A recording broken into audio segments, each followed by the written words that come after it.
وقع رئيس الجمهورية السيد عبد العزيز بوتفليقة اليوم على قانون المالية 2017.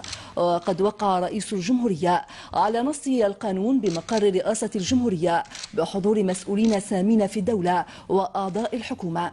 ويتضمن قانون المالية 2017 الذي تم إعداده على أساس سعر المرجعي لبرميل النفط $50 ميزانية تجهيز تقدر ب 2291 مليار دينار فاصل 3 ونفقات التسيير المقدرة ب 4591 مليار دينار فاصل 8.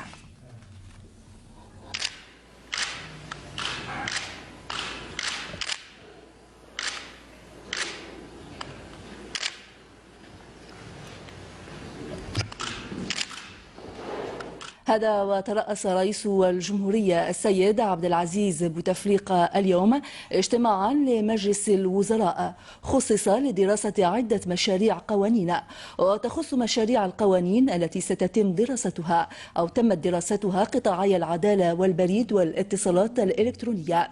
كما بحث المجلس مشروع قانون تمهيدي يتضمن تعديل قانون الإجراءات الجزائية، ومشروع قانون تمهيدي عضوي يعدل القانون المتعلق بالتنظيم القضائي، وكذا مشروع قانون تمهيدي يتعلق بتعديل قانون القضاء العسكري، إضافة إلى مشروع قانون تمهيدي يحدد القواعد العامة المتعلقة بالبريد والاتصالات الإلكترونية. كما درس وصادق مجلس الوزراء على 4 مراسيم رئاسية تتضمن الموافقة على ملاحق عقود تخص التنقيب واستغلال المحروقات بين شركة الوطنية سوناتراك والوكالة الوطنية لتثمين موارد المحروقات النفط. كما استمع مجلس الوزراء إلى عرض قدمه وزير الشؤون المغربية والاتحاد الإفريقي وجامعة الدول العربية حول تجربة الجزائر من حيث دور الديمقراطية في مكافحة التطرف العنيف والإرهاب. لقد رافقت الجزائر مكافحتها للإرهاب بسياسة الوئام المدني والمصالحة الوطنية التي بادر بها السيد رئيس الجمهورية وزكاها الشعب الجزائري، والتي أعطت نتائج متميزة.